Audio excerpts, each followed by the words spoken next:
तो स्वागत है दोस्तों फिर से हमारे एक नए वीडियो में। तो दोस्तों आज हम बनाने वाले हैं, ये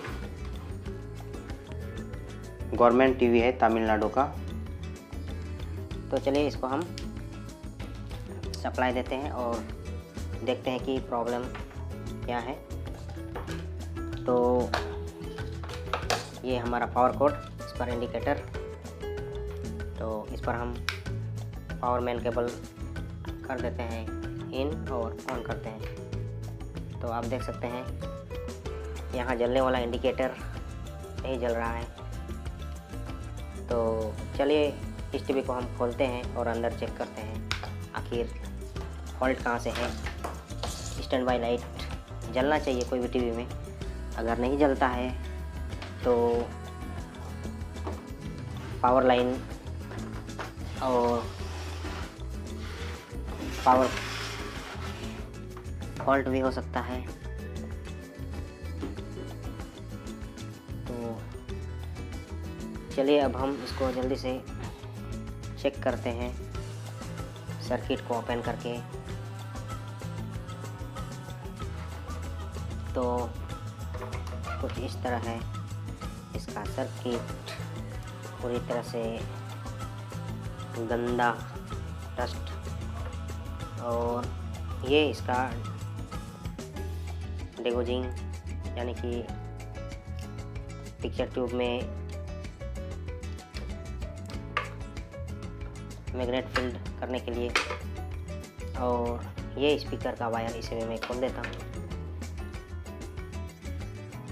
और अब हम इस पर सप्लाई देते हैं और चेक करते हैं। ये रहा पावर, इसे हम पावर सोर्स से जोड़ते हैं और चेक करते हैं, जैसा कि आप देख सकते हैं।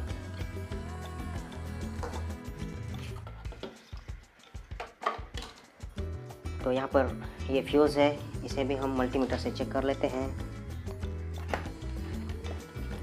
मल्टीमीटर को मैंने रखा है 10K में और ये बिल्कुल रन कर रहा है। और अब हम देखते हैं इसका फ्यूज़, तो आप देख सकते हैं फ्यूज़ कटा हुआ है। तो इसे कर देते हैं ओपन।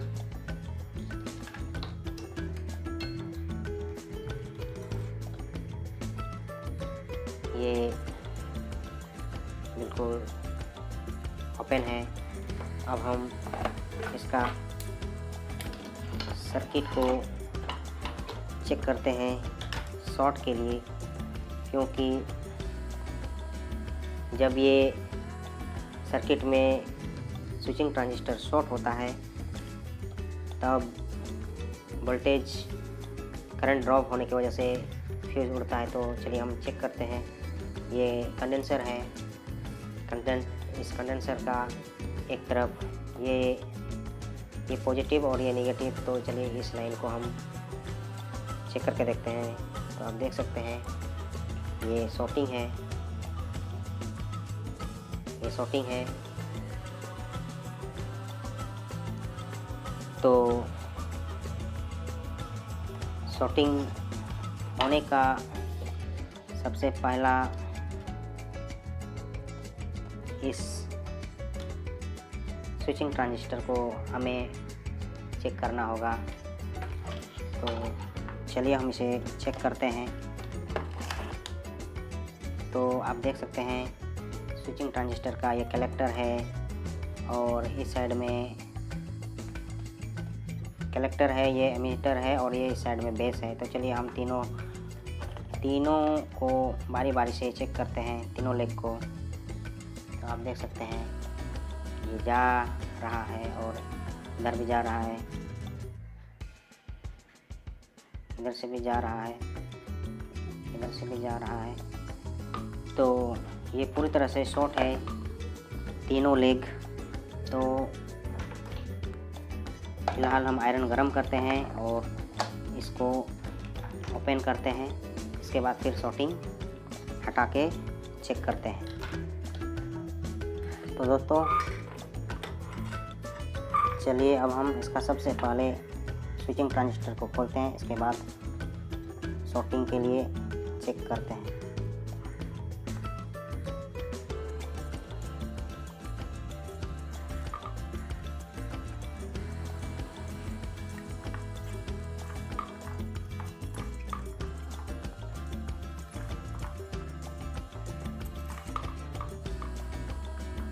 तो इस सर्किट में इस पावर स्विचिंग को हीटसिंक के साथ में ऐसा अटैच किया गया है कि उसका स्क्रू हम खोल भी नहीं सकते हैं। तो इसके लिए हमें पूरा ये हीटसिंक समेत हटाना पड़ेगा। जैसा कि अभी मैं ये लगभग खोल चुका हूँ।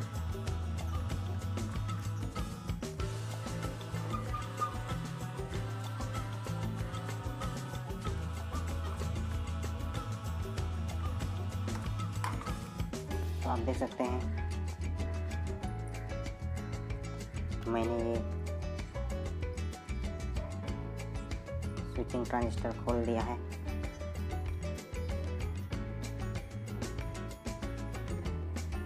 चलिए इसे हम एक बार चेक करके कंफर्म करते हैं।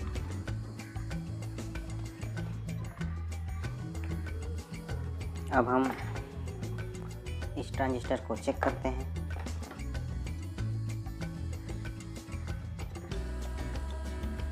तो मैंने 10K में रखा है और इसे हम बारी बारी से चेक करते हैं तीनों में।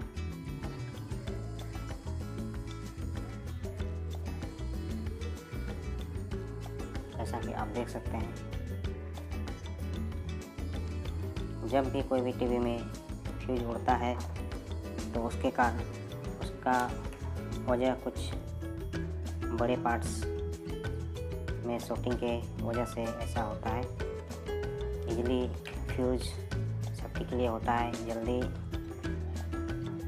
कटता नहीं है। जब भी कटेगा तो कोई पार्ट्स जो ज़्यादा वोल्टेज में ऑपरेट होते हो वो ख़राब होते हैं। तो ये ट्रांजिस्टर है स्विचिंग ट्रांजिस्टर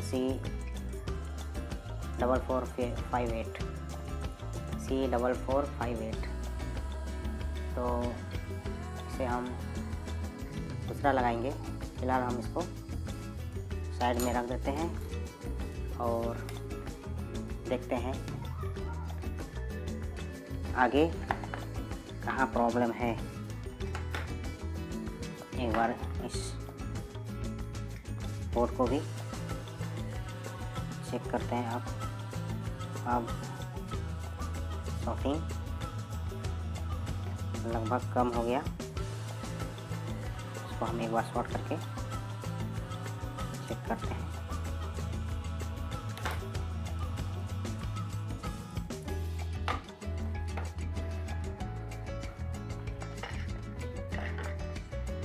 तो चलिए एक बार हम इस पर सीरीज में सप्लाई देके देखते हैं।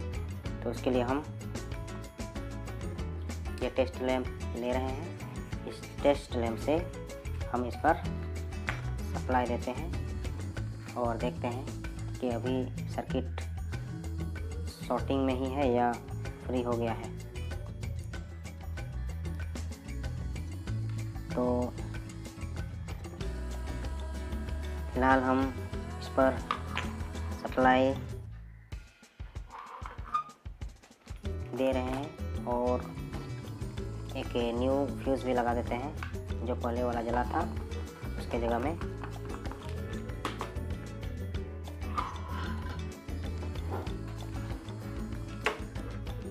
तो मैंने ये फ्यूज़ लगा दिया।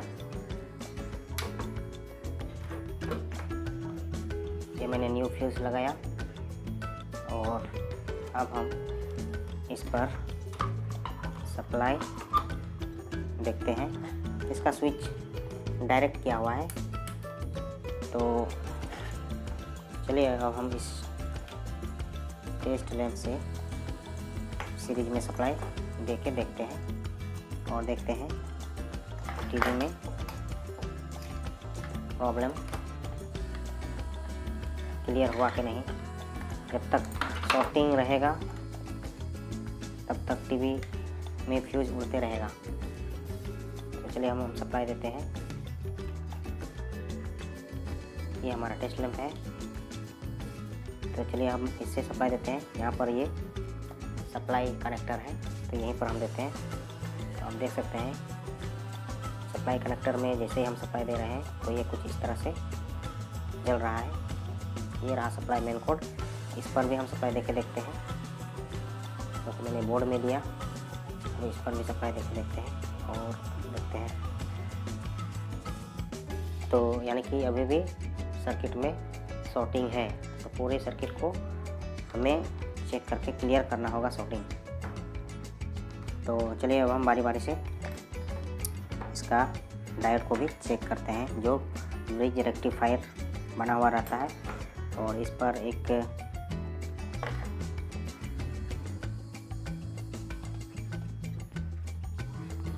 देखते हैं। तो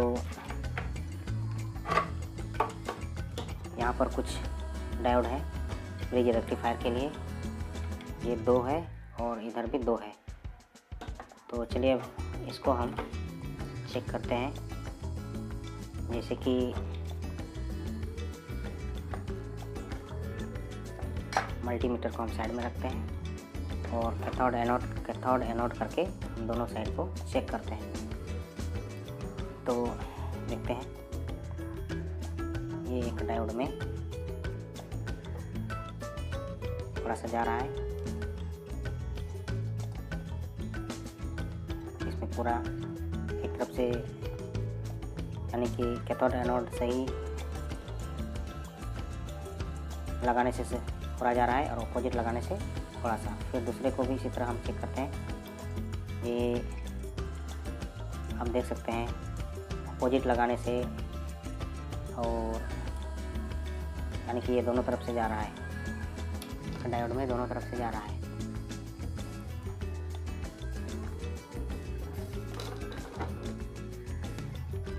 इस डायोड में दोनों तरफ से जा रहा है।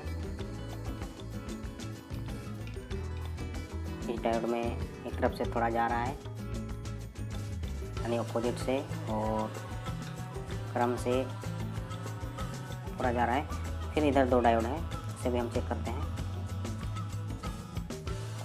देख सकते हैं यहाँ भी उठ गया, यानी कि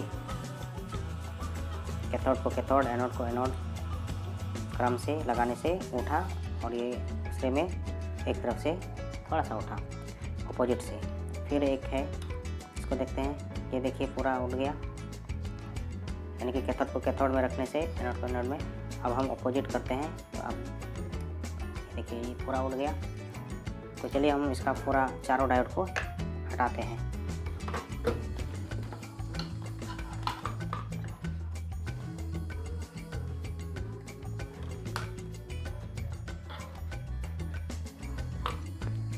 तो कुछ इस तरह है। यहाँ पर ये बना हुआ है नेगेटिव पॉइंट, तो यहाँ पर दोनों डायोड का नेगेटिव जुड़ा हुआ है और दूसरे का ये पॉजिटिव पॉइंट, तो यहाँ पर पॉजिटिव पॉइंट यानी कि कैथोड दोनों डायोड का जुड़ा हुआ है। तो हम चलिए चारों डायोड को हम हटा देते हैं और चेक करते हैं।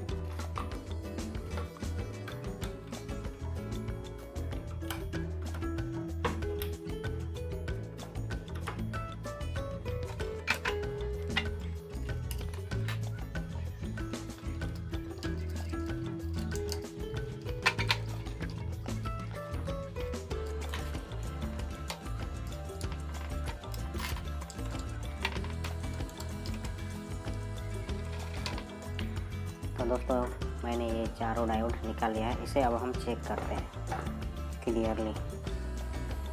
तो मल्टीमीटर 10K में है और इसे हम चेक करते हैं। ये इसका कैथोड, ये एनोड, ये हमारा पॉजिटिव प्रोब है और ये मेरा नेगेटिव। तो पहले हम क्रम से नापते हैं। ये गया। अब हम उल्टा करते हैं। ये डायोड को उल्टा करने के बाद भी फुल चलता है। यानी कि इधर से जाना चाहिए। कैथोड को कैथोड में लगाने से, कैथोड को पॉजिटिव में लगाने से चलना चाहिए, और कैथोड को ये एनोड में लगाने से नहीं चलना चाहिए, यानी कि ये डायोड ख़राब है। इसी तरह हम चारों डायोड को चेक करके क्लियर कर लेते हैं। ये भी देख सकते हैं चल रहा है, ये भी उल्टा करके ये ठीक है, ये वाला सही है। इसके बाद हम फिर से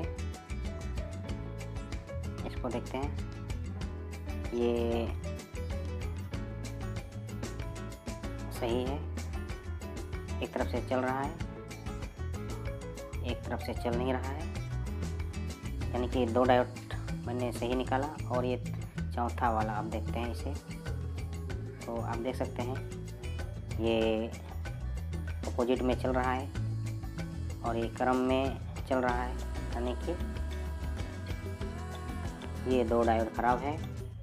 इसका नंबर है IN5398, IN5398, और हमारा ये 2 अच्छा वाला है।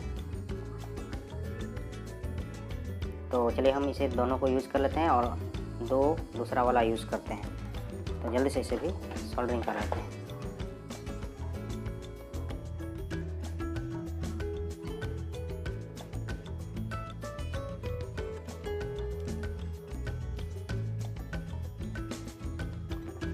तो इसे हम सोल्डरिंग कर लेते हैं बोर्ड में जल्दी से। ठीक है, तो इस पर हम डायोड का एनोड साइड दोनों साइड को लगाएंगे।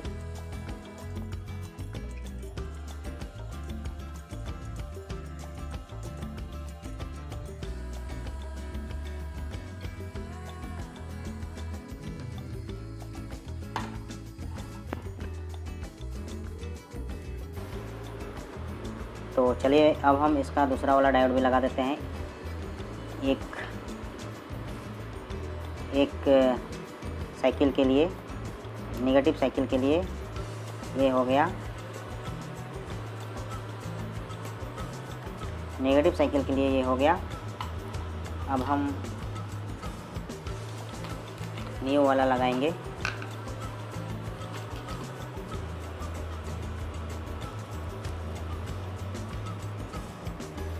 न्यू वाला लगाते हैं इसमें 2।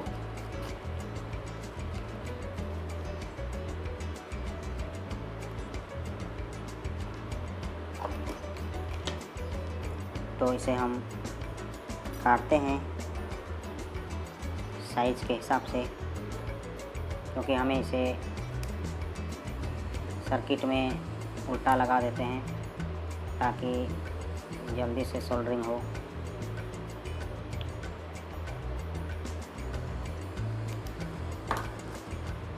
तो इस डायोड को हम, ये डायोड मैं लगा रहा हूँ IN5399, वो 98 है, ये 99 करके है।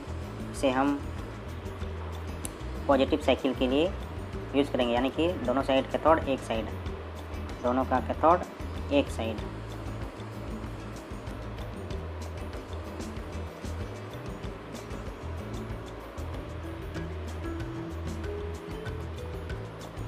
तो ये डायोड मैंने लगा दिया, इसे हम सोल्डरिंग कर लेते हैं जल्दी से।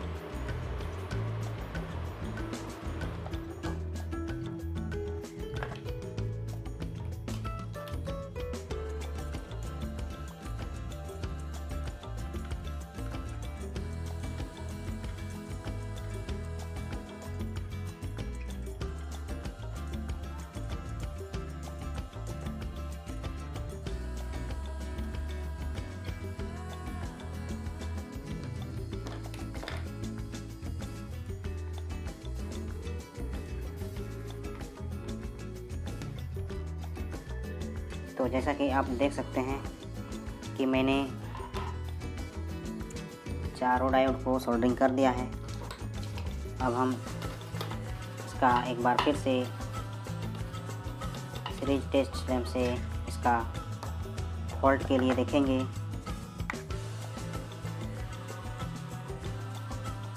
अभी देखते हैं एक बार इसे ऐसे मल्टीमीटर से चेक करके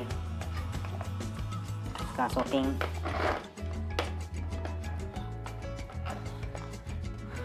ख़त्म हुआ या नहीं। ये एक तरफ से जा रहा है, एक तरफ से नहीं जा रहा है। तो चलिए हम इसका इस पावर लीड पर टेस्ट लैंप से सप्लाई देके देखते हैं और देखते हैं कि शॉर्टिंग हटा कि नहीं। इसके बाद हम इसका पावर ट्रांजिस्टर लगाएंगे, स्विचिंग ट्रांजिस्टर लगाएंगे। तो चलिए अब हम इसका टेस्ट लैंप से चेक कर लेते हैं। ये रहा बल्ब,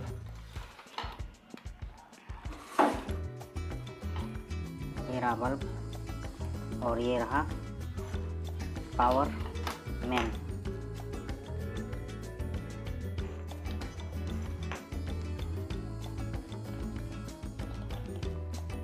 तो आप देख सकते हैं ये बल्ब ग्लो हो रहा है। तो चलिए हम इसका देखिए पावर एक बार लिया और चार्जिंग डिस्चार्जिंग हो रहा है, यानी कि अभी कोई शॉर्टिंग नहीं है। तो चलिए अब हम इसको हटा करके इस कंडेंसर फिल्टर कंडेंसर को डिस्चार्ज करते हैं और इस पर एक बार बेस वाइसिंग भी चेक कर लेते हैं। तो आइए हम इस जगह पर बेस वाइसिंग चेक कर लेते हैं इससे कि बेस वाइसिंग आ रहा है कि नहीं, ताकि हम ट्रांजिस्टर लगाएं तो एक बार में वर्क करना चाहिए। तो डायरेक्ट हम ये पावर मैन केबल लगा देते हैं मैन में और चेक करते हैं इसका बेस वाइसिंग।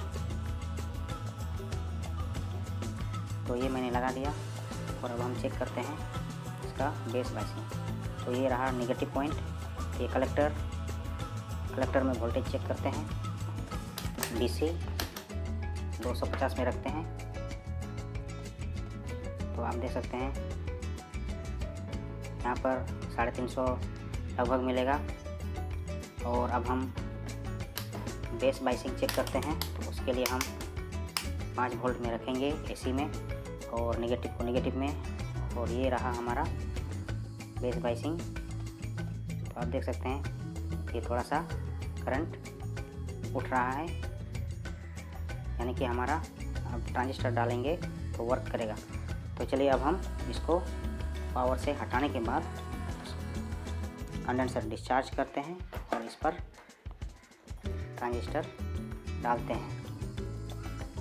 तो ये मैंने डिस्चार्ज कर लिया है टेस्ट लैंप से, सीरीज टेस्ट लैंप से। और इस पर हम इस C4458 की जगह में दूसरा ट्रांजिस्टर डालते हैं। तो सबसे पहले हम पावर सही करने से पहले इसका हॉरिजॉन्टल सप्लाई काट देते हैं, ताकि कुछ फॉल्ट होने से, अगला फॉल्ट होने से सर्किट वोल्टेज ड्रॉप ना करे। तो इसके लिए हम PHT को जाने वाला सप्लाई काट देते हैं।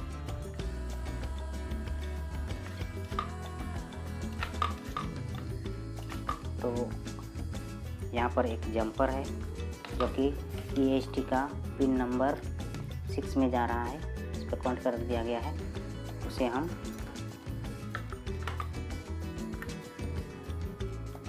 डिसोल्ड करके हटा देते हैं।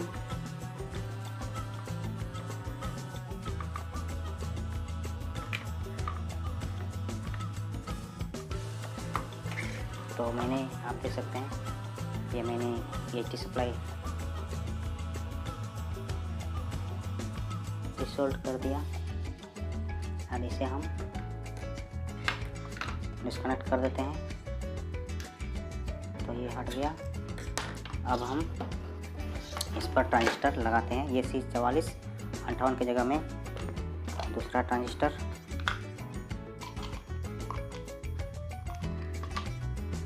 ये ट्रांजिस्टर है C5299। C5299 इस ट्रांजिस्टर को लगाते हैं। तो जल्दी से इसे हम हीट सिंक पर कनेक्ट कर लेते हैं।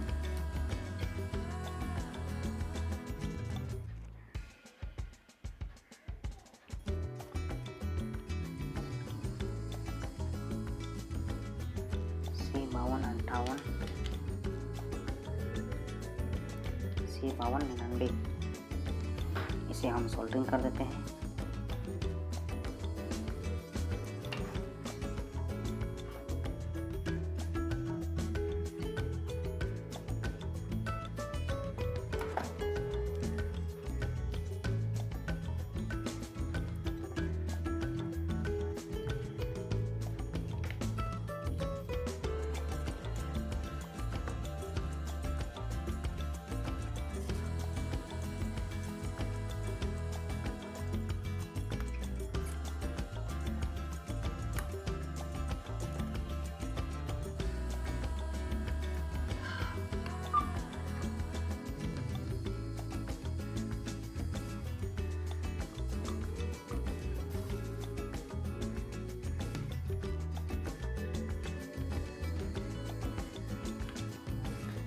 तो जैसा कि आप देख सकते हैं हमने ट्रांजिस्टर को सोल्डरिंग कर दिया है और 4 डायोड को सर्किट में पीछे तरफ से पीसीबी में और एक फ्यूज लगा दिया है और इसका ये कंपनी वालों ने इसको डायरेक्ट कर दिया है इसका स्विच को।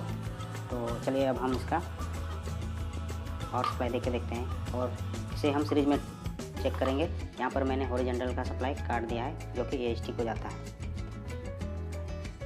तो सबसे पहले हम इसे देते हैं सप्लाई। सबसे पहले हम इसका सप्लाई देते हैं टेस्ट लैंप से और यहाँ एक बल्ब है, अगर पावर सही होगा तो ग्लो होगा। वैसे हम टेस्ट लैंप से सप्लाई देते हैं ताकि आगे कुछ फॉल्ट हो तो फॉल्ट दोबारा ना हो। तो इस बल्ब के माध्यम से हम इसका सप्लाई को देते हैं।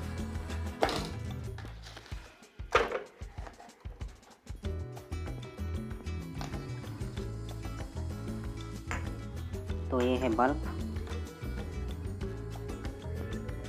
और ये है जिससे मैं सप्लाई देने वाला हूँ। यहाँ पर है मेन कॉर्ड और इसे मैं पावर में प्लग कर देता हूँ। तो मैंने कर दिया और आप देख सकते हैं ये सप्लाई अर्जेंट है। अब हम इसे देते हैं।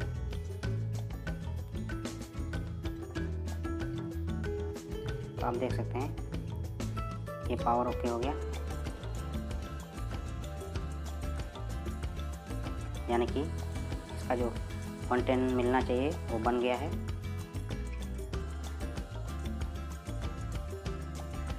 आप देख सकते हैं ये पावर बन गया है।